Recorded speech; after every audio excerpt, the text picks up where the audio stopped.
السلام عليكم ورحمة الله وبركاته. سلامتك كدب إلهي سبحانه وتعالى أي مهدو سقناته إله وقت جاي نسيه أي نسوق جرسي إن المانتنا كهذا وحن كهذلنا قصد الهندقي أيان كهذليا قصد الهندقي أيان كهذليا أو حويان حلقة إيشان هذويان إن شاء الله وحياة سلسلة أيهاي فإذا بدن أيولي قصد الهندقاني ما شاء الله ولا حويان والله وذهب كواكفي عيهاي faa-iido badan ayuu leeyahay ilaahay subxaana wa tacaala maadaama inoo soo saaray aada bay u wanaagsay aada buu u barako badan yahay sababtii uu nebi maxamed caleyhi salaatu wasalaam inoo lagu soo saaray ayaa ilaahay subxaana wa tacaala og yahay sababta inoo lagu soo saaray oo rasuulkeena caleyhi salaatu wasalaam aada ayuu u ammaanay qasdal hindiga markaan ka faa-iideysano fursadahaasi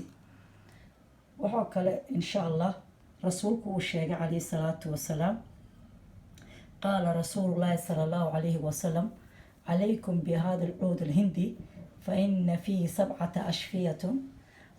أشفية يستعد به من العطرة ويلد به من ذات الجنب أي رسولك عليه الصلاة والسلام تدبدوا أي كشيء رسولك عليه الصلاة والسلام عود الهندي مركان كفايدة سنة وذهب كواكقال سيهاي وحويان أدب فائدة أوليهاي أنا كفايدة سنة faa-iido badan ayuu ku sheegay ayaanba in baan ka hadlaynaa maanta insha allah waxaan ka hadlaynaa ilaahi subxaana watacaala haddii inoo qadaro faa-iidada uu ragga u leeyahay faa-iidada uu ragga u leeyahay aada ba u wanaagsan tahay awood ayuu siinayaa ragga iyo waxa weeyaan marka xaaskiisa insha allah awood ayuu siinayaa waan soo geli doonaa sawirada insha allah waxa weeyaan labadii weeg mar hadduu cabo oo in yaro malqaacada qaado uu ku laaqdo kubaayad biyo ah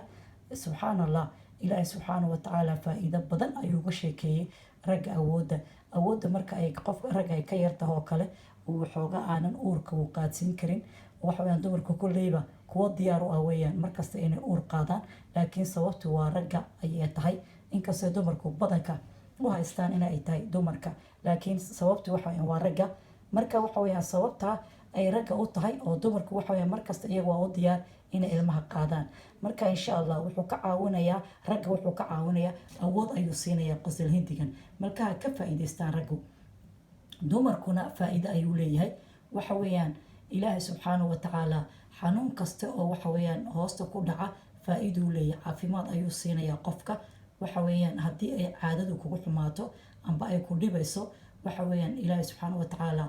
xanuunka kugu dhibaya amba caadada dhibaatada kugu haysta waa kaa baabiinaya qosol hindiga haddaad cabtid waxa weeyaan intuuna caadadu kaa iman xaydku intuuna kaa iman horteeda weeyaan haddii uu xaydkaaga khalkhal ku jiro oo waxaa bishii 2 jeer kaa imanaya amba 3 jeer kaa imanayo hormoonaadkaaga ayuu hagaajinaya qosol hindigu ha laga faa-iideysto waa subxaana allah ilaahay waxa weeyaan hadiyad uu ina siiyo weeyaan ilaahay subxaana wa tacaala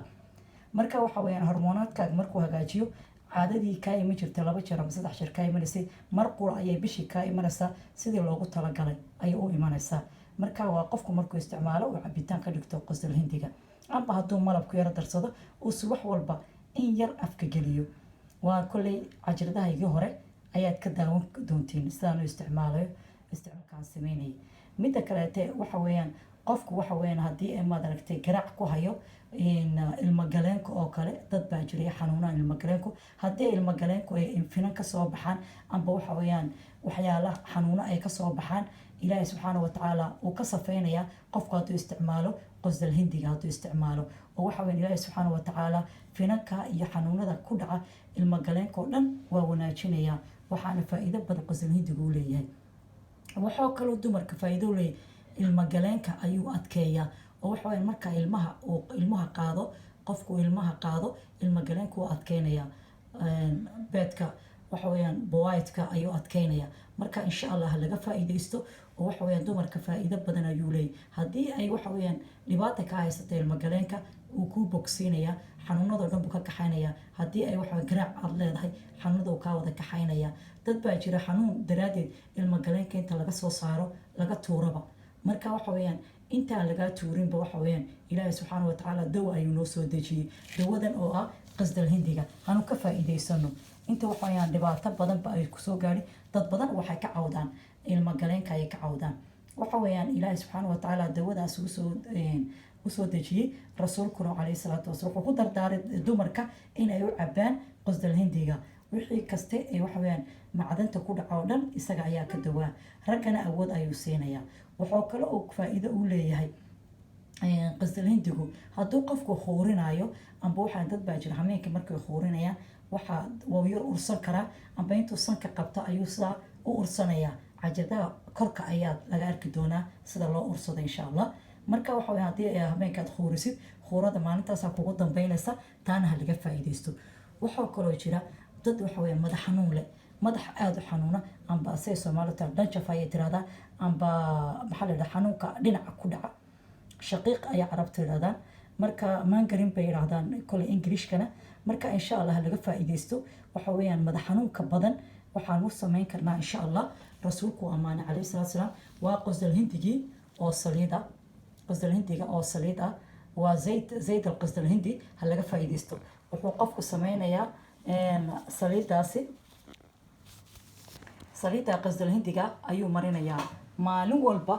7 cisho amba maalin walba waxaan qasdal hindiga ayuu marinayaa saliideedaasu marinaya marka insha allah ha laga faa'iidaysto isagana ha laga faa'iidaysto saliidana ha laga faa'iidaysto madaxa aad markuu kuu xanuunayo amba dhinaca madaxu ka xanuunayo waxa weeyaan dawo weeyaan buu lahaa rasuulka calayhi salaatu wasalaam qasdal hindiga saliideedu amba zaydkeedu faa'iido badan ayuu leeyahay marka madaxa qofka inuu marsado ayaa wanaagsan madax xanuunka badan ayuu kaa kaxaynaya insha allah aanu ka faa'iidaysano axaadiista rasuulka calayhi salaatu wasalaam wax walba waxaa ku jirtaa diinteena ayay ku jirtaa waa zaydul qasdal hindi weeyaan marka insha allah laga faa'iidaysto hana la mariyo madax xanuunka badan ayaa kaa tegaya si wax walba markaad soo kacdid haddii aad madaxa sidaa ugu yara duugtid ilaahi subxaana wa tacaala waa kaa kaxaynayaa madax xanuunka badan ha laga faa'iidaysto dumarku waxa weeyaan haddii ay rabaan inay uur qaadaan waa inay cabaan qasdal hindiga ninkuna inuu cabaa fiican oo bishii mar haddaad cabtid labadii weeg mar haddaad cabtid